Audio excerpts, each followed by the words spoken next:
everybody. We are up in Bar Harbor, Maine this weekend, taking a little staycation at Cormac's parents' house up here, which has been really nice. I'm going to be making some homemade almond milk, which is just 2 ingredients, very easy to make. And then the other part of this video is to then use that same almond milk to make almond milk yogurt, which is something I've been kind of playing with. I've been doing some oat milk yogurt and almond milk yogurt and having a really good time making it. But I found it a bit of a learning curve in the sense that usually when there's recipes posted or videos, you have to have an Instant Pot or yogurt maker, and like people use a thermometer, and all those things are great, but I didn't have any, and I've actually been making it without those things. So I just wanted to make a really simple video of how to make awesome yogurt. And you save a lot of money on vegan yogurt by making it at home, and it is really just so easy. So let's get started. The first thing we're gonna make is the almond milk. So I've got my Vitamix high-speed blender here. All we're gonna need is some almonds and water. So the ratio of almonds and water can vary depending on what you're gonna use the almond milk for. If I'm just using it for, on top of granola or for baking or other things like that, I'll just do a 1:5 ratio. So 1 cup of almonds to 5 cups of water. Since I'm gonna use this for yogurt, I want it to be a little bit thicker and creamier. I'm gonna use 1.5 cups of almonds for 6 cups of water, because I'm going to use 6 cups for the yogurt. So basically 1 to 4 then if you want a much creamier almond milk. So let's measure this out.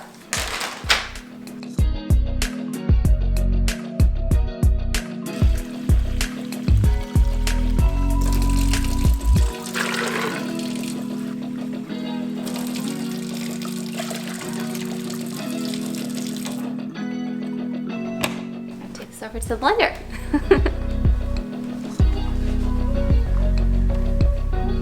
I blended my almonds in water for about 1 minute and 30 seconds here, just to ensure I'm really getting the most milk I can out of them.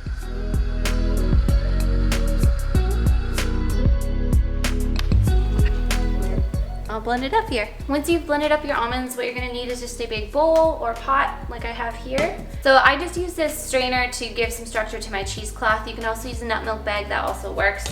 I've used different kinds of cheesecloth. I really like this one because the grain is much closer together. I used one that was farther apart and lets a lot more of the actual almond pulp through, which I don't like. So this is a really good one. You can experiment with different stuff, but I just wash this and reuse it. Alright, so we're going to put this in here and just pour our almond milk in. I forgot to mention that this is actually 2 overlapping pieces of cheesecloth, which creates a tighter knit that helps in better separating the almond pulp from the milk. So let this drain for a minute or 2 on its own if it's as full as mine is here, just to make it easier when you're bringing the cheesecloth together so you can squeeze out the milk.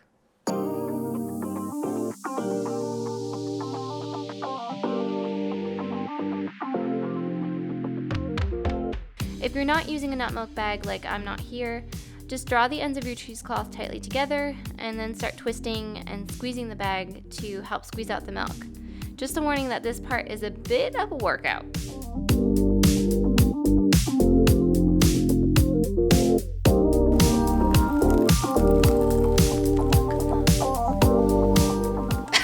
The actual face of making that, dude. Got enough of it? Are you getting tired of this? My hands are getting tired. My hands are getting tired. At the end of this process, you will be left with almond pulp. I used to just compost this, but have recently been experimenting with various recipes that use it, so I'm not just wasting this byproduct of making almond milk. So far, I've made some really good gluten-free crackers, chocolate granola balls, date-sweetened chocolate chip cookies. You can freeze it for a rainy day when you're ready to experiment. Now you can just pour your almond milk into a jar and refrigerate. If you prefer to flavor your milk, you can add maple syrup, dates, or vanilla to the almonds and water before you blend it together. This almond milk stays fresh for about 4 to 5 days. So if you're just going for almond milk, at this point you're actually just done. If you are going to be making the yogurt, we're gonna need our blender again. And you don't really need to wash your blender because we're just gonna use it right again. We just made about 6 cups of almond milk, so we're just going to pour all of that back into the blender to make our yogurt. I just want to show you guys the book that I got this yogurt recipe from. It's called The Homemade Vegan Pantry by Miyoko Skinner. I'm not sure how you say her name. This book is just absolutely beautiful. There are a lot of really awesome recipes in here for like staples in your house, like condiments, like homemade mustard. She has yogurt recipe. You can make cultured cheese, which I've been playing with a lot too. I've been really getting into like these cultures after starting up with sourdough. We have 6 cups of almond milk in here. Her recipe is for 4 cups, so the measurements might be a little bit wonky. This makes a lot of yogurt. We're gonna be putting it in here, and it basically, you can see it's the size of my head, basically almost fills up this whole jar. So 4 cups is probably enough, but I'm gonna do the 6 cups worth because I like to just make big batches of this so we can eat it during the week. We're gonna need a 1/3 cup of cashews if you're making 4 cups of almond milk. So I'm gonna do a 1/3 cup and then a 1/2 of a 1/3 cup. If you don't have tapioca flour, you can also use cornstarch or Sheila's arrowroot powder. They're all kind of the same, do the same thing. So if you're doing just the 4 cups of almond milk, then you'll do 2 tablespoons of whatever starch you're using. I'll do 3 tablespoons since I'm doing 6 cups. So this will just help thicken it when we heat it on the stove. The nice thing about blending all this together is you don't have to worry about it clumping or anything.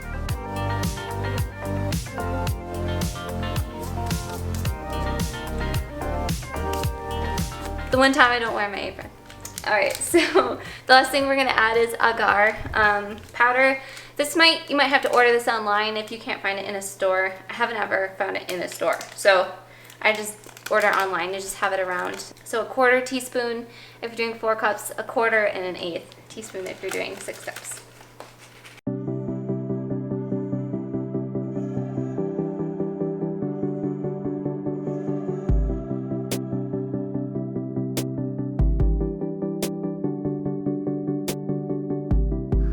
Baby. Can I get a paw? Good girl. Oh yeah, you want the rub. Yes. More rubs.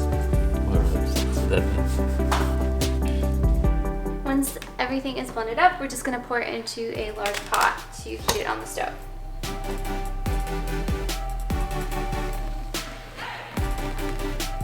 So instead of using a thermometer, I just heat this with a medium heat and just continuously stir it until it seems to get thick.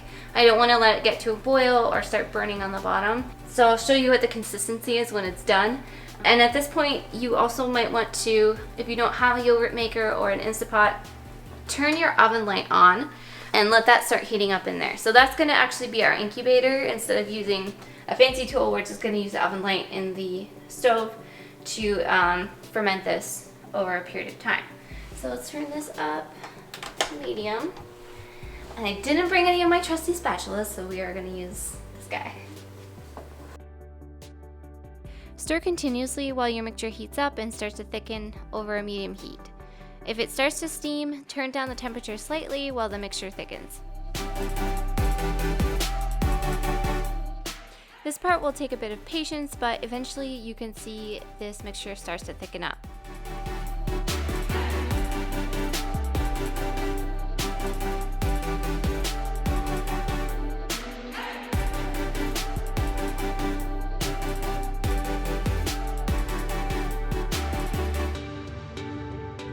So once it reaches a texture almost like yogurt tubes or like Go-Gurt, we're just gonna let this cool off. I might actually set this outside since it's kind of chilly out today. You could also do an ice bath on the bowl, and this will thicken up even more as it cools.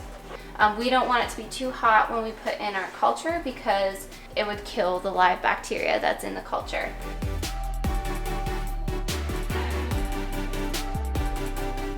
So this is the final texture once the yogurt has cooled. You can see that it's thickened a lot more.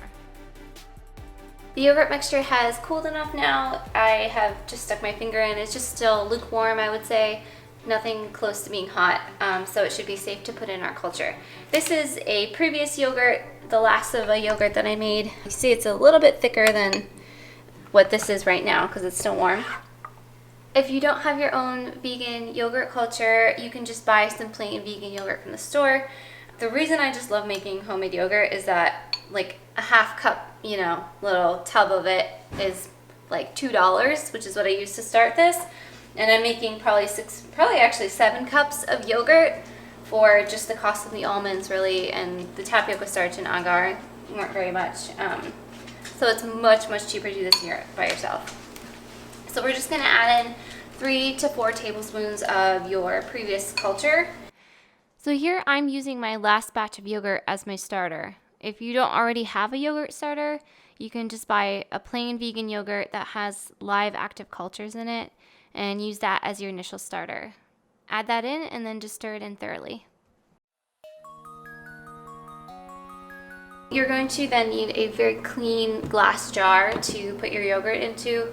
This is my favorite jar ever. It works perfect for yogurt making. I'm just gonna pour this in here. So what's happening when your yogurt is fermenting is that the live bacteria from your culture is beginning to ferment the milk and turn it into lactic acid. So this lactic acid then results in thickening the yogurt and creating that signature tart yogurt taste. Just a note about your jar, it's helpful to have a little extra space at the top because this will puff up a little bit. I know the first time I did it in a regular mason jar and the yogurt was literally like squeezing out the sides, so make sure you have a little extra space so it doesn't kind of explode out the top. I'm just gonna put my lid on and put this in the oven with the light on so it incubates. The timing of this really depends on the temperature you have it fermenting in. I'd say so far my timing for this has been about 6 or 7 hours. And the way you know it's done is just by tasting it. So the longer you ferment this, the more tangy it will get. So if you like a little bit milder yogurt, you will ferment it for a shorter period of time. Probably about 6 hours. So we're gonna put it in here. And this is already warm in here. We're gonna go do a hike and just have some fun today, and we'll be back at 4:30 to test her out. Our hike this day was beautiful, but definitely slippery as there had been a lot of rain and much of the hike is actually climbing up rock. We had a delicious treat at the top, homemade cranberry lemon granola bars, which I think are my favorite flavor right now. And this happened.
All right, we're all cozied in for the day. We went for a hike and it's now 4:30, and so we're gonna do a little taste test of the yogurt to see if it is done.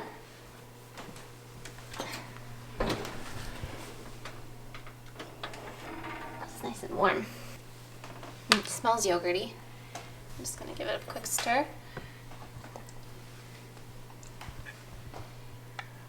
It's definitely thickened up a bit more. Thickens up a bit more as it ferments.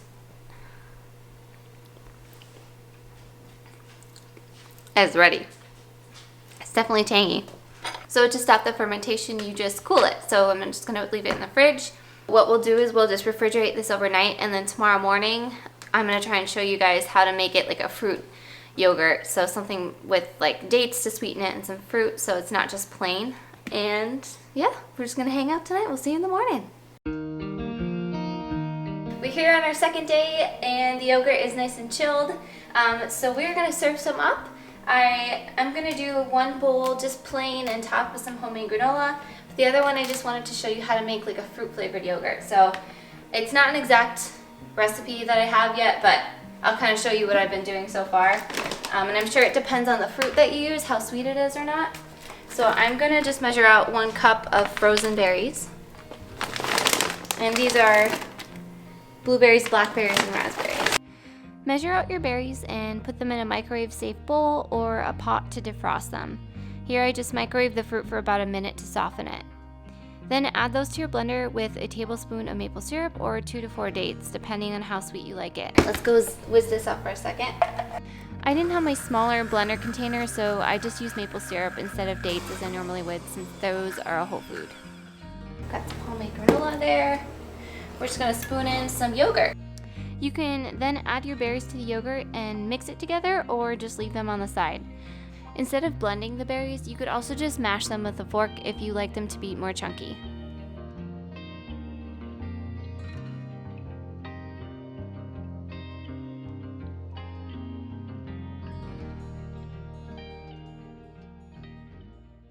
I like having like chunks of fruit, like a large bit of fruit if I want it, versus like having it all mixed in all together.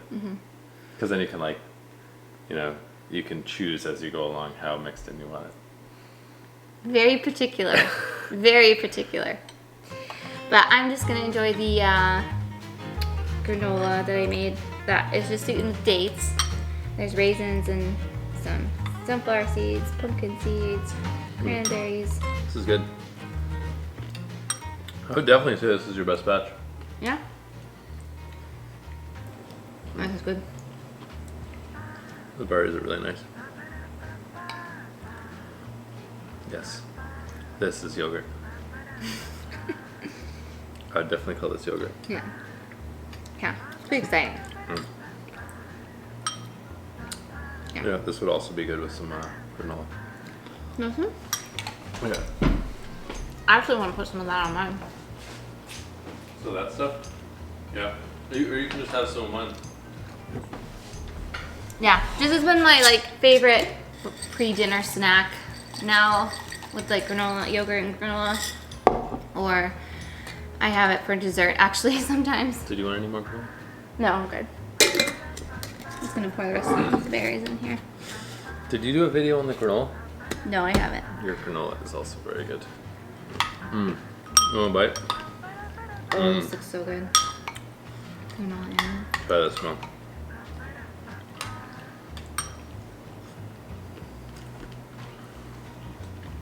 That's good. This is a treat.